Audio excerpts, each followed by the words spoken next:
Hello नमस्कार, मी प्रतिभा तुम्हा सर्वांचं स्वागत करते आपल्या चॅनलवर। तर आजचा दिवस तुम्हाला खूप छान सुंदर जाऊन तुमच्या मनातील सर्व इच्छा पूर्ण होत। तर इथं माझं सकाळचं झाडून वगैरे झालेलं आहे। पोरांना चपाती आणि अंड्याची बुर्जी वगैरे दिलेली आहे। भात आमटी झालेले, पण अजून मला कनी थोडीशी भेंडीची भाजी पण बनवायची आणि तुम्हाला सुका म्हणजे खारट बांगडा माहिती आहे तो पण मला बनवायचा आहे। तर इथं पहिल्यांदा कनी कपडे भिजत घालते, म्हणजे ती पोरांना कनी मी ऑनलाईन थोडंसं टी-शर्ट वगैरे मागवलेलं आहे, ते पण मला पाण्यातून काढायचे आणि त्यांच्या शाळेचे वगैरे ड्रेस पण मला धुवून टाकायचे। त्यासाठी ते सगळं गरम पाण्यात भिजत घातलेले आणि जी रोजची बारीक सारीक कपडे आहेत ती मी मशीनला टाकून ठेवलेले। पाणी अजून आलेलं नाही, त्यामुळे पाणी आल्यावर कसं चावीला ते पटकन धुवून निघतं। तर साडी वगैरे पण म्हटलं मशीनला लावण्यापेक्षा हातानंच टाकावं, त्यासाठी मी थोडंसं कनी लिक्विड टाकून उरलेलं पाणी ते ठेवलं होतं, तर त्यामध्ये मी साडी वगैरे ठेवलेलं आहे। हे ती उडी वगैरे मी काय कनी भिजत घालणार नाही, कारण ते गरम पाण्यात भिजत घालायचं नसते म्हणतात। लोकर म्हणजे असं मऊ लोकरीसारखंच आहे ते, कनी असं आटतं म्हणतात गरम पाण्यात घातलं तर, म्हणून मी ते तसंच वर ठेवलेलं आहे। त्यानंतर इथे बघा, हा सकाळी मी कनी ते पलीकडल्या काकूंच्या चुलीमध्ये भाजायला दिला होता बांगडा।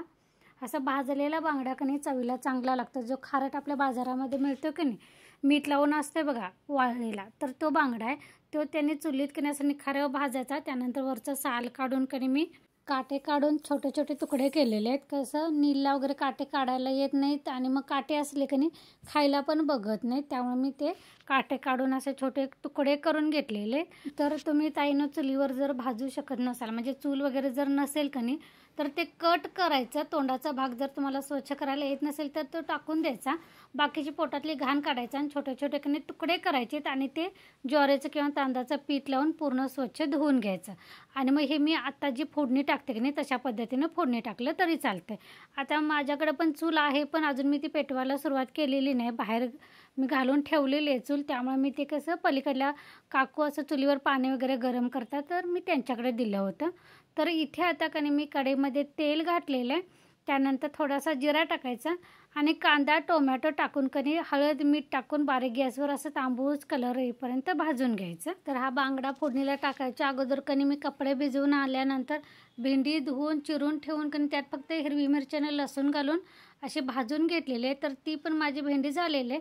ती कसं सकाळचं भाजी थोडीशी जास्त लागते, त्यामुळे कमी भाजी कनी पुरत नाही सगळ्यांना, त्यामुळे मला आता 2 भाज्या बनवाव्या लागतील आणि बांगड्यासोबत कनी भाकरी छान लागते। त्यामुळे चपाती फक्त मी पोरांना सकाळी दिलं होतं, चपाती आणि बुर्जी, म्हणून मी आता परत मला भाकरी बनवाव्या लागणार आहेत।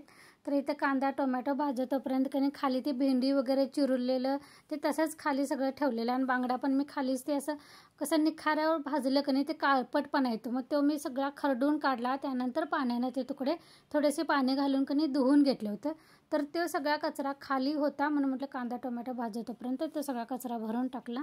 अजून बेसिनमध्ये कनी भांडी वगैरे पडलेले आहेत, ती घासायचे, भाकरी करायचे, देवपूजा काय माझ्या सकाळी झालेले। ते तुम्हाला दिवा समयी दिसलं ते कनी असं ऑइलवाले गिफ्ट देतात की दिवाळीचं, ते आलेलं आहे। तर ते कनी दसऱ्यात पण चालते। दसऱ्यात कसं दिवा असा असतो की तेल जास्त असं बसेल असा दिवा लागतो ना, तर ती समयी पण अशी खोलगट वाटीसारखी आहे, तर ते दसऱ्यात पण कनी मी लावू शकते आणि छान आहे। म्हणून मी आज तिला कनी पहिल्यांदा कसं दिवाला म्हणतात पूजा करायची पहिल्यांदा आणल्यानंतर, म्हणून मी ते हळदी कुंकू लावून वगैरे पहिल्यांदा दिवा आज लावलेला आहे।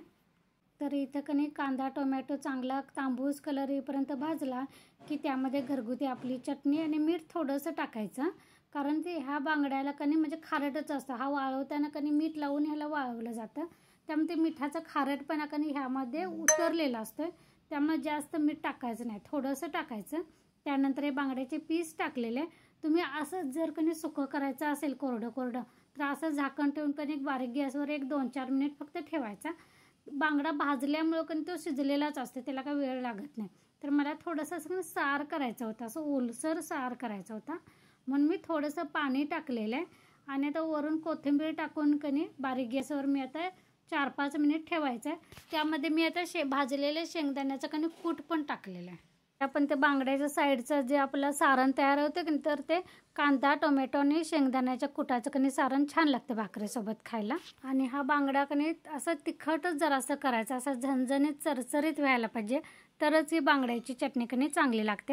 आणि कोथिंबीर भरपूर प्रमाणात टाकायची, मी ते हातानंच कनी बारीक बारीक केलेलं आहे, कारण विळी आता मी धुवून घेतलेली आहे। ते मला बांगडा थोडासा चिरायचा होता म्हणून पण विळी वापरलेली, मग ते धुवून घेतली आता जर परत कोथिंबीर चिरायलासाठी घेतली ना तर परत कधी धुवून ठेवायची, म्हणून मी कधी हातावरच ते बारीक करून कधी त्यामध्ये कोथिंबीर टाकणार आहे आता. तर ताईने बांगडा केल्यानंतर मी लगेचच कधी भाकरी करून घेतल्या, त्यानंतर भांडी घासली, सगळी ओटा वगैरे धुवून घेतला. पण कधी पाणीच माझ्याकडे लवकर आलं नव्हतं. दुपारी कधी 2 वाजता मी इथे कधी आवाज देत होते, या व्लॉगला व्हॉईस देत होते, तरी पण पाणी आलं नव्हतं. आता पाण्याची वाट बघत मला बसावं लागेल, कधी 3-4 वाजता येईल पाणी. ते पाणी थोडंसं भरायला लागते, पण कपडे धुवायलासाठी काय असं ना मला थांबायला पाहिजे. मग कपडे त्यानंतर मी धुणार. चला तर ह्यासोबतच की नाही आजचा व्लॉग पण मी इथंच बंद करते. ताईनं जाता जाता तुम्हाला हा बांगडा कसा झाला हे दाखवते. हे बघा मस्त असा चरत बांगडा झालेला आहे आणि ह्याच्यासोबत की नाही भाकरी छान लागते. भाकरी भात तुम्ही खाऊ शकता, चपाती एवढी काय चांगली लागत नाही. चला तर ताईनं तुम्ही सर्वांनी माझा व्लॉग बघितल्याबद्दल तुम्हा सर्वांचा मनापासून धन्यवाद.